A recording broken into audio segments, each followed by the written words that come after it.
السلام عليكم ورحمة الله وبركاته. نحمده ونصلي على رسوله الكريم. أما بعد. وعن ربيعة بن كعب الأسلمي رضي الله عنه قال: كنت أبيت مع رسول الله صلى الله عليه وسلم فأتيته بوضوئه وحاجته فقال لي: سل. فقلت: أسألك مرافقتك في الجنة. قال: أو غير ذلك. فقلت: هو ذاك. قال: فأعني على نفسك بكثرة السجود. رواه مسلم. ربیعہ بن کعب الاسلمی رضی اللہ عنہ فرماتے ہیں کہ میں ایک مرتبہ نبی کریم صلی اللہ علیہ وسلم کے ساتھ رات گزاری. میں نبی کریم صلی اللہ علیہ وسلم کے لیے وضو اور قضاء حاجت کے لیے پانی لایا کرتا تھا. ایک مرتبہ نبی کریم صلی اللہ علیہ وسلم میری خدمات سے خوش ہو کر مجھ سے فرمایا کہ اے ربیعہ کچھ مانگنا ہو تو مانگو. تو میں نے کہا: یا رسول اللہ صلی اللہ علیہ وسلم جنت میں آپ کی رفاقت چاہتا ہوں. سبحان اللہ. آپ نے فرمایا کہ اس کے علاوہ؟ میں نے فرمایا بس اتنا ہی. تو آپ نے فرمایا کہ اے ربیعہ جنت میں میری رفاقت چاہتے ہو تو دنیا میں کثرت سجود کے ذریعے اپنے نفس پر میری مدد کیا کر. صحیح مسلم کی حدیث 1094. محترم سامعین کرام، صحابہ کرام وہ عظیم شخصیات تھیں جنہوں نے نبی کریم صلی اللہ علیہ وسلم کی صحبت حاصل کی، جن کو نبی کا دیدار میسر ہوا. یہ نبی کے شاگرد مبارک تھے. کہ وہ عظیم شخصیات تھیں کہ اللہ رب العزت ان کے ایمان سے راضی ہوا اور اللہ سے یہ راضی ہو گئے. یہ وہ عظیم شخصیات تھی کہ دنیا میں نہ صرف نبی کو دیکھا بلکہ جنت میں بھی نبی کی صحبت حاصل کرنے کے خواہش مند تھے، حریص تھے.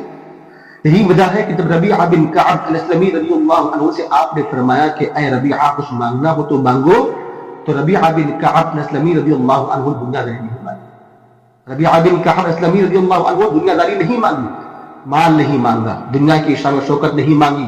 اگر کمزور ایمان والے ہم جیسے لوگ ہوتے تو دنیا داری مانگتے، لیکن ان کا ایمان جس قدر پختہ تھا، ان کی سوچیں اسی قدر عمدہ تھی، تو اسی لیے انہوں نے نبی کی صحبت مانگی، نبی کی رفاقت مانگی جنت کے اندر. محترم سامعین کرام، امت محمدیہ کے وہ افراد جنہوں نے دنیا میں نبی کو نہیں دیکھا ہے، جن کی تمنا ہے کہ دنیا میں ہم نے نبی کو نہیں دیکھا لیکن جنت میں نبی کا دیدار انہیں میسر ہو جائے، نبی کی صحبت انہیں میسر ہو جائے، حاصل ہو جائے، تو اس کے لیے دنیا میں ایمان کی حالت میں فرائضات کے ساتھ ساتھ نوافل کا اہتمام کرنا ہوگا. اگر ایمان کی حالت میں فرائضات کے ساتھ ساتھ نوافل کا اہتمام کریں گے تو انشاءاللہ حدیث پاک کی روشنی میں جنت میں نبی کا دیدار، نبی کی صحبت انشاءاللہ ہم کو بھی حاصل ہو جائے گی. محترم سامعین کرام، نبی کا دیدار سے بڑھ کر عظیم نعمت کیا ہو سکتی ہے؟ اس سے بڑھ کر اللہ کا دیدار ہے. اللہ کے دیدار کے بعد نبی کا دیدار ہے، لیکن نبی کا دیدار حاصل کرنا اتنا آسان نہیں. دنیا میں اس کے لیے انسان کو جتن کرنے پڑیں گے، محنتیں کرنی پڑیں گی. ایمان کی حالت میں فرائضات کے ساتھ ساتھ نوافل کا اہتمام کرنا پڑے گا. جس قدر انسان کثرت سجود کا اہتمام کرے گا وہ بندہ اللہ کے اسی بقدر قریب ہوتا چلا جائے گا. اللہ ایسے بندوں سے بے انتہا خوش ہوتے ہیں جو سجدوں کا اہتمام کثرت سے کیا کرتے ہیں. اور سجدے کی یہ کیفیت جس میں بندہ نماز کی حالت میں سجدے میں جاتا ہے، یہ وہ کیفیت ہے کہ شیطان بھی ابن آدم کے سجدوں سے روتا ہے. سجدے کی حالت میں بندہ اپنے رب کے بے انتہا قریب ہو جاتا ہے.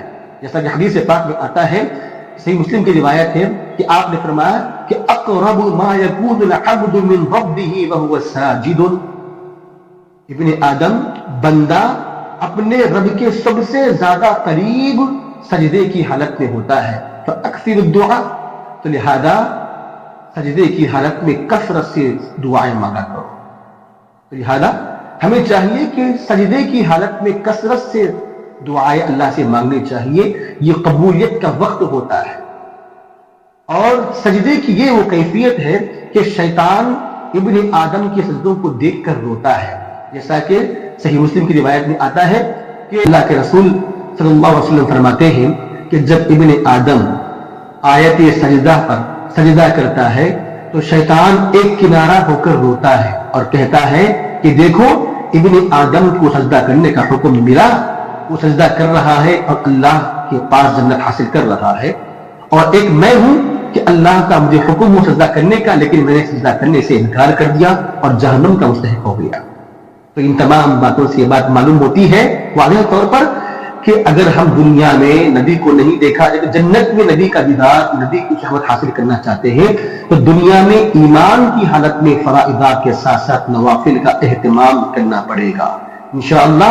اگر کثرت سجود کے ذریعے انسان اپنے رب کو راضی کریں گے تو حدیث پاک کی روشنی میں نبی کا دیدار، جنت میں نبی کی صحبت ہم کو حاصل ہو جائے گی۔ اللہ سے دعا ہے اللہ تعالی ہم تمام مسلمانوں کو ایمان کی حالت میں فرائضات کے ساتھ ساتھ نوافل کا بھی اہتمام کثرت سے کرنے کی توفیق عطا فرمائے، آمین۔ وآخر دعوانا ان الحمد للہ رب العالمین، والسلام علیکم ورحمۃ اللہ وبرکاتہ۔